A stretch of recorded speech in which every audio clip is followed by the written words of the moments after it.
Hey, it's Mark here, and welcome to the next edition of the Employee Survival Guide, where I tell you, as always, what your employer does definitely not want you to know about, and a lot more. Welcome to another episode of the Employee Survival Guide, produced by employment attorney Mark Carey. Glad to be here for this one. So imagine you've been working faithfully at a job for 3 years. Right. You're putting in the time, showing up. Exactly. And then a new guy gets hired, and you find out he's making $1 an hour more than you, simply because he speaks Spanish. Which is a language you also happen to speak fluently. Yeah, you're completely fluent. So what do? I mean, what happens when you pick up the phone, call human resources, and just ask a very simple question about that pay gap? Well, if you're the plaintiff in today's case, Beatrice Maciel, you get suspended the very next day. Wow. Yeah. And then you get fired 4 days after that. 4 days. Yeah. I mean, that speed is just incredible. It's what makes this whole situation so compelling for us to look at today. It really is. It's the kind of timeline that, makes an employment lawyer just sit straight up in their chair. Right. Because we are unpacking the legal anatomy of a modern workplace retaliation lawsuit today. And we have an incredible stack of court documents to go with. We do. We're looking at a civil complaint, a legal answer, and a really fascinating summary judgment ruling from 2026 out of an Idaho federal court. Yeah, this gives us such a microscopic look at how human resources management and the law basically collide in a matter of, 5 days? 5 days. And our goal today isn't just to tell you a story about a pay dispute. We want to examine the timeline, the legal standards of the American workplace, and how a seemingly simple HR complaint just escalates into a federal case. Because the fascinating part isn't just the alleged pay gap. It's that perilous shift from being a regular employee to suddenly becoming a participant in a protected legal activity. Exactly. So let's establish our baseline here. Who is Beatrice Maciel, or Betty, as she's called in the documents? So Betty began working part-time at D&B Supply, LLC. And that's a pretty big company, right? Yeah, it's a substantial operation. They have over 500 employees. She was working at their location in Jerome, Idaho, starting back on March 20, 2020. Okay, so she had been there a few years. What kind of employee was she? Because defense lawyers always try to say the person was a bad employee from day one. Oh, absolutely. The post hoc character assassination is standard. But we actually have her 2022 performance review. And what does it say? It explicitly calls her reliable. The reviewer wrote that she shows up on time and she even helps out on her days off if they're short-staffed. Wow, okay, so she's not just doing the bare minimum, she's sacrificing her own time to help the store. Right, which is a huge detail. Having that clean, positive history on paper is the best armor you can have in these cases. So she's a good employee.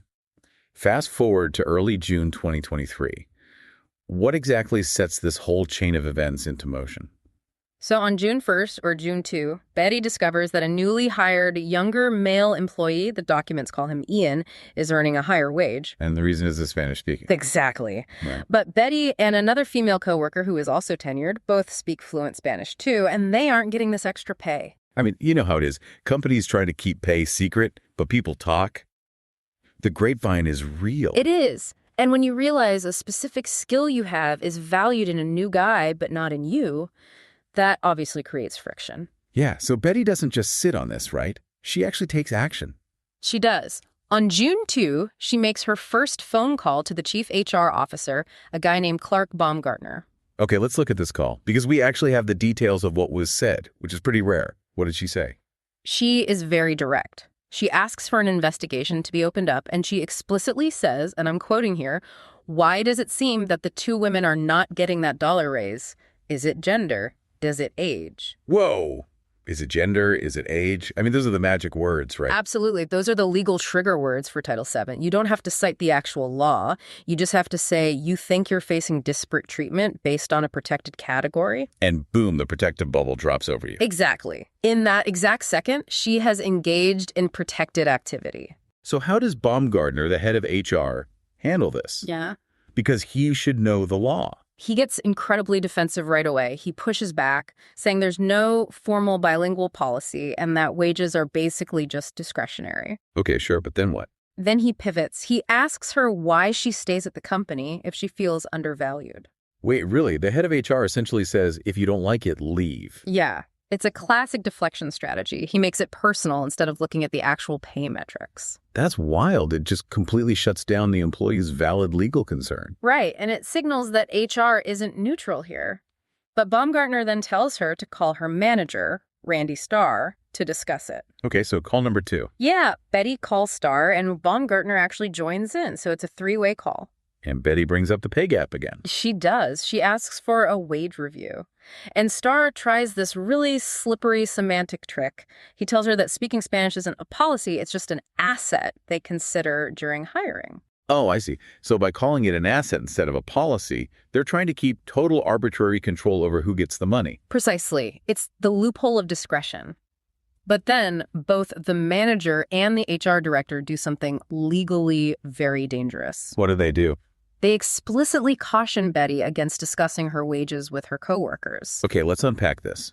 Because telling an employee not to talk about their pain, isn't that basically a neon sign saying we're breaking the law? It really is. Telling someone not to press a big red button. Right. How realistic or legally sound is it for management to explicitly tell an employee not to talk about wages? It is not legally sound at all. The National Labor Relations Act has protected the right to discuss wages since, 1935. So why do these experienced managers do it? They panic. They want to contain the blast radius. They're afraid of contagion. Right. Yeah. If Betty talks, suddenly everyone is angry. So they prioritize putting the fire out over following the law. Exactly. But this specific moment, asking for the investigation and getting told to be quiet, this is the foundational protected activity that sets the whole lawsuit up. Right. And if it had just stopped there, maybe nothing happens. But what happened the very next day changed everything. Yeah, the retaliation phase starts at whiplash speed. June 3, just 1 day later. Monday. Randy Starr calls Betty and tells her not to return to work. He suspends her. On what grounds? How do you justify suspending an employee the day after they complain about gender discrimination? He claims that multiple employees came forward complaining that Betty was harassing and pressuring them about their wages. Okay, so they're building a counter-narrative. They're trying to say she's a toxic employee, not a whistleblower. Right, you need an intervening cause to justify the discipline. But here is the massive dispute of fact. What's the dispute? Betty claims that after she made those phone calls on June 2, she never even physically returned to the Jerome store. Wait a second. If she wasn't in the building on June 3, how could she have been harassing coworkers on the floor? That is the exact logical impossibility the defense has to deal with. D&B actually produced 2 complaint letters from employees dated June 3. Oh, wow. But if she wasn't there, that makes those letters look incredibly suspicious. Totally radioactive. It looks like management might have solicited or backdated them to create an excuse. So she's suspended on June 3. How long does that last? 4 days. On June 7, Baumgartner calls to fire her. Does she ask for it in writing? She does. Very smart move on her part. She asks for written notice, and he gives it to her. And I bet that document is just a mess. Usually companies want one solid reason. Oh, it's the kitchen sink approach. They list 4 totally different reasons for firing her. Let's hear them. What do they officially write down? Number 1, a seasonal reduction in force. Okay, a layoff. Number 2, tardiness and limited availability. Wait, a layoff and for-cause tardiness? Yep. Number 3, open dissatisfaction with her wage. You're kidding. And number 4, overall fit and business needs. Here's where it gets really interesting. Why on earth would an HR officer actually put open dissatisfaction with your wage in a written termination letter right after she requested a gender discrimination investigation? It is the psychological trap of HR.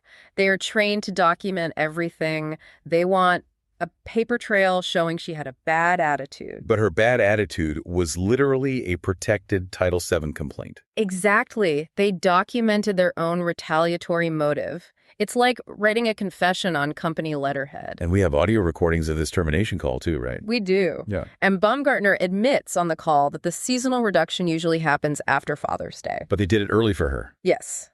He explicitly says they are applying it early because the relationship is frustrated due to her unhappiness with her pay. He admitted they altered a standard corporate timeline to target her. That is an unforced error of epic proportions. It dismantles their defense completely. Okay, so Betty is fired. She has this crazy documentation. But you can't just run straight to federal court, right? What is the administrative process here? Right. You have to exhaust your administrative remedies first. So in August 2023, she files a charge of discrimination with the Idaho Human Rights Commission and the EEOC. And these agencies actually investigate? Yes, and it takes time. In April 2024, the IHRC issues a finding of probable cause that illegal retaliation occurred. So they basically agree with her? Yeah. It's not a legal judgment, but it's a huge piece of leverage. It gives her the right to sue later.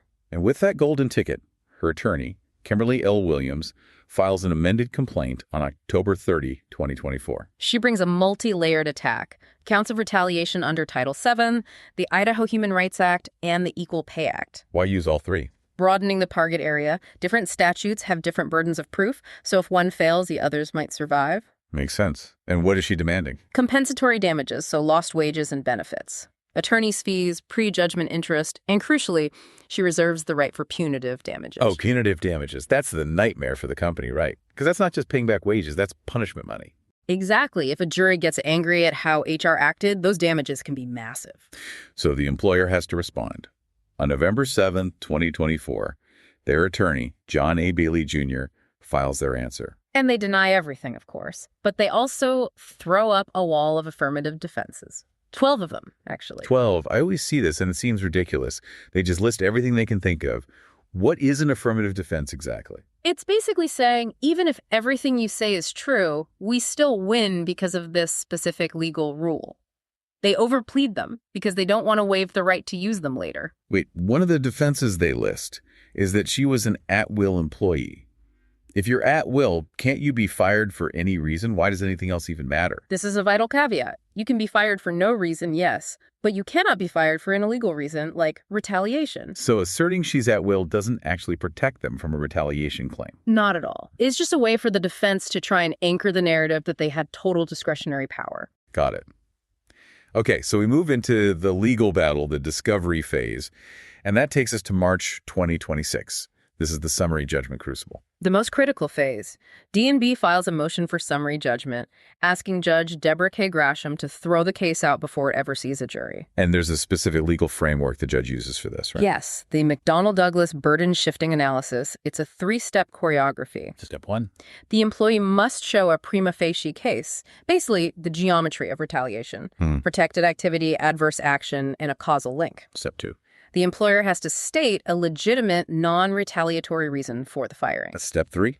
The employee has to prove that reason is pretext, a fake excuse covering up the real motive. Okay, let's look at step 1 for Betty. DMB argues that her complaint wasn't actually protected activity because there was no formal written policy paying men more for Spanish. Right. They call it a phantom policy. Their argument is if it's not a real documented rule, complaining about it doesn't count. That's like saying you can be penalized for calling the fire department if you see smoke, just because it turns out it was only a fog machine inside. You still saw smoke. I love that analogy, and the court agrees. The law only requires an employee to have a reasonable, good faith belief that discrimination is happening. Because employees don't have access to the secret HR files. Exactly. The judge makes due allowance for their limited knowledge.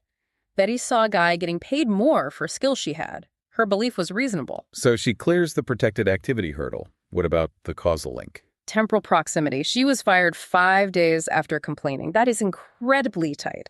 It's plenty of circumstantial evidence to link the two. So D&B moves to step 2 and throws out their laundry list of excuses, the tardiness, the layoff, the harassment. Which brings us to step 3, unpacking the pretext, the climax of the ruling. Betty has to show specific and substantial evidence that their reasons were fake. Let's trade off the bullet points of how she dismantled their claims. I'll start with the most obvious one, the letter. Oh, the letter. The very words, open dissatisfaction with your wage. Yeah. Written as a cause for termination. Literally admitting she was fired for complaining. Then there's the timing, fired a mere 5 days after the complaint. And the Father's Day anomaly.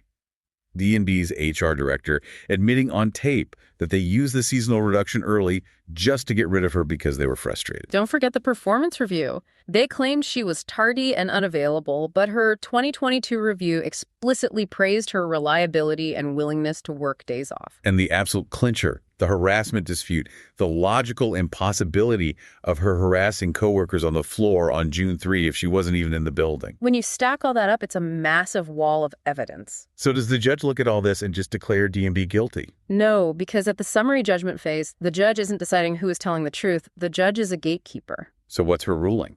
She's deciding if there is enough conflicting evidence that a jury needs to hear it.